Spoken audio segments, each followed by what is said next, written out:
ulipokuja duniani umekuja kwa assignment ya kibingu, ya kwamba Raheli ingia kwenye tumbo la mama Sinyaki, lakini utazaliwa kama mtoto wa kawaida, lakini miaka 20 ijayo kwenu wachawi watapata shida, kwenu wanafiki watapata shida, kwenu kuna baraka itazaliwa. Nataka niongee na watu ambao hawakuja duniani kutalii, wamekuja na baraka zao, na zile baraka naziamuru zikaonekane leo. Hivyo nasikika kweli mahali hapa? Kuna kitu unabeba, na hicho kitu ndicho kinachotisha maadui wakupige. Haupigwi bahati mbaya, hakuna mtu anayepigwa vita kwa bahati mbaya. Vile vita ulivyo navyo kuna kinachopigwa. Nami nataka niseme leo, anayekupiga hakupigi wewe, anapiga kile unachokibeba. Na nimetuma kwenye ibada hii, hicho unachokibeba na kiatamia kwa nguvu za Roho Mtakatifu, lazima kifike kwenye hatima. Si kama kuna watu watatu hawatakuwa mpaka umeona watoto wako wamesoma na kufaulu, hawatakuwa mpaka umeona hayo maduka yako, hawatakuwa mpaka umekalia gari lako, hawatakuwa mpaka umefunga ndoa ya baraka, hawatakuwa mpaka umeenda viwango vya heshima. Si kama naongea na watu watatu wanaosema ninachokibeba hakitakufa, lazima kizae matunda. Mguse mwenzako, mwambie kuna neno la ahadi. Mungu alikuahidi kabla unaja kwenye tumbo la mamako, mbingu zilikutambua. Na ilipokutambua, kuna wataalamu wasoma nyota, wapiga ramli, watu wabaya wanaweza wakakuangalia tu wakajua huyu mtu miaka 10 ijayo atapindua anga, huyu mtu miaka 10 ijayo atakuwa nabii, huyu mtu miaka 10 ijayo atakuwa mfanyabiashara, huyu mtu miaka 10 ijayo tumepesa kwao atabadilisha kwao. Wanaanza kukuandama. Aishivyo Bwana, aishivyo Bwana, anayekuandama leo nitamwandama, anayekuandama leo nitakuandama. Wameandama tumbo la uzao, usibebe watoto, hilo tumbo litabeba watoto, hilo tumbo litapakata watoto. Wameandama msichana wako asisome, wanaandama kijana wako asisome. Wameona miaka 10 ijayo atakuja kuwa dokta, atakuja kuwa neshi, atakuja kuwa mbaraka. Nami nataka nitamke, maadui zako wapishe kizazi chako, waende level ya baraka. Wanaosoma shuleni waende viwango, waliokataliwa wakubalike. Si kama naongea na watu watatu, sema amen. Sema amen. Sema nilichopangiwa hakitaibiwa. Nyosha mikono uliko tukasema ye. Mimi si wa bahati mbaya. Mwambie basi mwenzako, wewe si wa bahati mbaya. Sema fire. Sema fire. Sema fire. Kwa hiyo kuna kitu unachokibeba.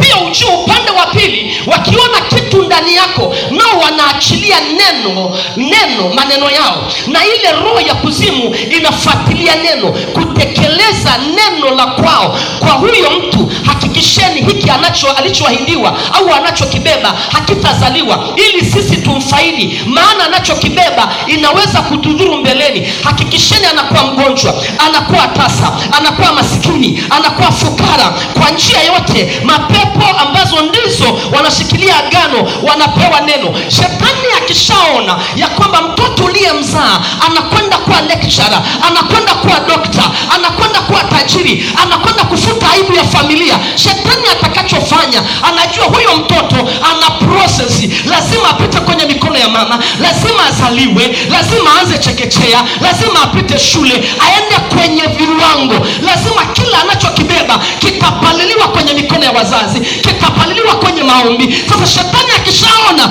nao wanaachilia neno, wachao wanaachilia neno, wanasema fulani hafiki popote, fulani tumeona tumbo la Nazariani, tumeona tumbo la huyu mama, ya kwamba kuna kitu kinakuja. Hakikisheni mnafunga hilo tumbo, hakikisheni mnafarakanisha mume wake na mke wake wasielewane, hakikisheni mnaharibu kazi, hakikisheni mnaharibu roho ya madeni, ili wasisomesha watoto, kwa sababu ndani yao kuna mtoto akipita shule ataenda viwango vya baraka, na atakwenda kuwa waziri mkuu, atakwenda kuwa mbunge, atakwenda kubeba hiyo familia. Kwa hiyo hakikisheni mnafunga future ya familia.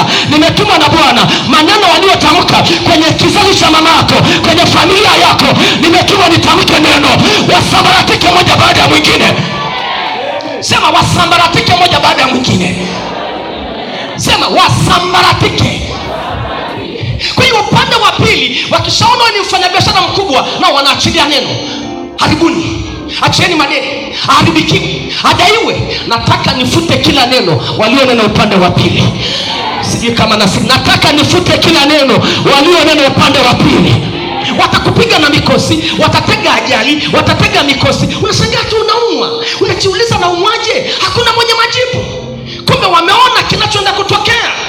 Umeanzisha kibiashara, piga biashara, kwa sababu wameona hiyo biashara sio ya kwako. Kuna wengi watafaidi kupitia hiyo biashara. Naongea na mtu ambaye ni taasisi. Sikiliza, Mungu akikuangalia haoni mtu mmoja. Wewe ukiwa moja, Mungu anaona mamia ambao watashiba kupitia wewe, watainuliwa kupitia wewe, watafanikiwa kupitia wewe. Ingawa kwa sasa uko jangwani, lakini naona umati wa watu ambao watakuja kwenye mikono yako.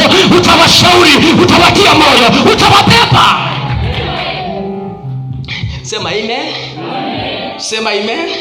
Sema leo pataeleweka. Sema pataeleweka. Na mara wanapoachilia neno, mapepo, majini, mizimu wanafuatilia hilo neno kutekeleza. Kama ambavyo na sisi tutaachilia neno, nitatamka neno, nitaomba, Roho wa Bwana na malaika watafuatilia. Unajua kuna namwambia mtu kuanzia leo funguka, kuanzia leo unapona. Neno tu, wako malaika wanafuatilia hilo neno kudhibitisha ya kwamba kilichosemwa lazima kitatokea. Kuna maneno umetamkiwa kwamba utaenda mbali, utakufa mwaka huu, utakuwa kilema mwaka huu, utapata ajali mwaka huu, hautabeba watoto mwaka huu, utaendelea kuteseka. Aishifu Roho, nimetuma kama nabii wa Bwana. Walichotamka hakitatokea.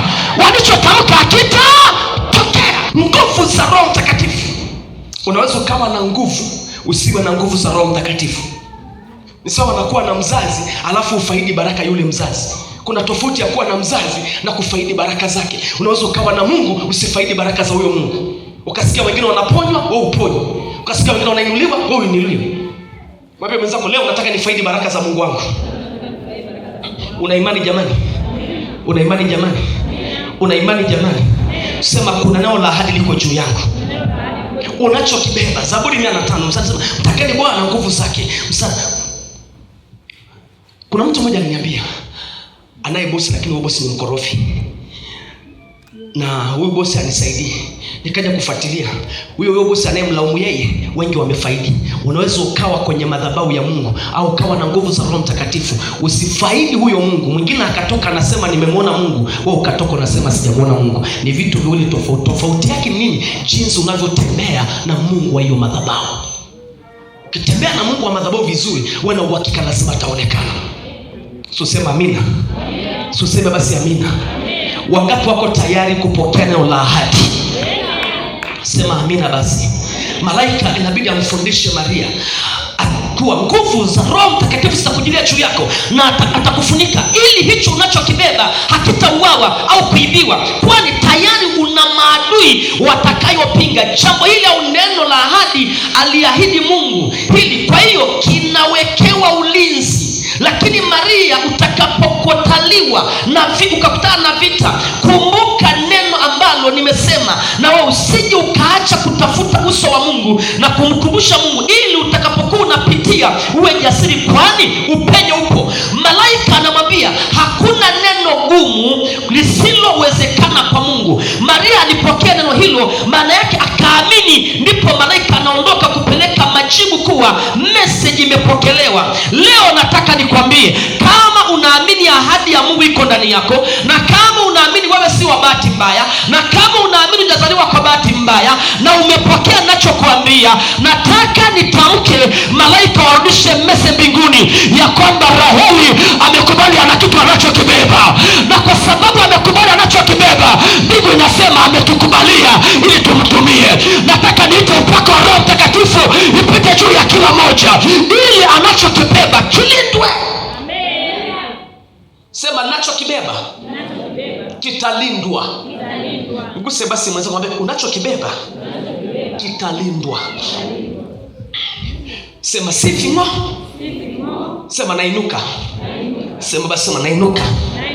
Sema kwa jina la Yesu, anayeshindana na mimi leo atapigwa. Uko na imani apigwe? Uko na imani apigwe? Shetani akishaona kinachoenda kutokea, anainua vita, anakusakama. Kuna watu hapa mnabeba vitu vikubwa siku zijazo. Kuna watu hapa ni wahubiri wakubwa. Kuna watu hapa ni watu ambao Mungu anawategemea siku zijazo. Ahadi iko juu yako. Wewe uwezi ukaona kwa jinsi ya kimwili, lakini rohoni wanajua wewe ni nani. Sema leo. Hicho nilichokabidhiwa lazima kizae matunda. Mungu anakupa neno la ahadi. Unapokutana na vita, usirudi nyuma. Kaza mwendo, songa mbele. Kinachotafutwa ni ahadi iliyo ndani yako, ni almasi iliyo ndani yako, ni gold iliyo ndani yako. Mwanamke anaweza kaingia kwenye mambo ya watu, wakaiba na nguo, wakafunga kizazi, kumbe wameshaona kwenye hili tumbo la mwanamke wanakwenda kutokea maprofesa. Unashangaa kaka amekuwa mlevi. Tatizo sio kaka kuwa mlevi. Shetani hana shida na mtu kuwa mlevi, ana shida na anachokibeba. Akishapigwa kwenye ulevi hawezi kutimiza ndoto za maisha tena, hawezi. Sema leo. Sema leo. Sisi ni wafalme. Mguse wa kushoto kumwambia wewe. Mguse basi wa kushoto kumwambia wewe. Mguse, na kama ni agent mwambie ni agent nini? Mwambie wewe. Mguse wa kushoto kwako kulia mwambie wewe. Wewe sio mtu wa kawaida. Alafu mwangalie mwambie naomba uniheshimu kwanza. Alafu weka mkono na mnasema mwambie niheshimu kwanza. Leo unaniona hivi, asubuhi si ajabu mimi ni bosi wako. Nipiga makofi, nipiga mara 3. Leo wanakucheka, leo wanakudharau, leo wanakushusha, leo wanakupigia vumbi, leo wanakuwekea vikao, leo wanakudharau. Nataka nikwambie, tajiri wa leo ni maskini wa kesho. Maskini wa leo ni tajiri wa kesho. Kuna watu mitaani mnasubiriwa mkaajiri watu. Leo wanacheka afya yako, asubuhi wataikuta afya sio ile walioiona jana. So sema basi amina kama unabarikiwa. Mwambie mwenzako simama ndani ya Yesu. Kuna kitu unachokibeba ndicho chenye nini jamani? Chenye vita. Chenye vita. Kwa hiyo wanahakikisha, hakikisheni huyu dada asomi, hakikisheni kwa sababu tumeshaona, hakikisheni kijana asomi, hakikisheni, tumieni hata fungeni kwa hedhi, tumieni ibeni daftari. Watatumia mbinu zote kuhakikisha wanakukwamisha. Unaonaje leo ibada ya leo ikawa ni ya kufurumua tu vitu? Unaonaje ibada ya leo ikawa ni ya kurudisha ahadi ya Mungu ndani yako? Sema Yesu, naomba unione leo. Una uchungu? Una imani? Uko na moto wa kuamuru vitu vyako viche? Unashangaa wengine wanakuwa na vita kwenye vizazi, vita kwenye uchumi, vita kwenye afya. Kumbe sio shetani ana shida na afya. Shetani ana shida na kazi yako. Ana shida na kilichopo kwenye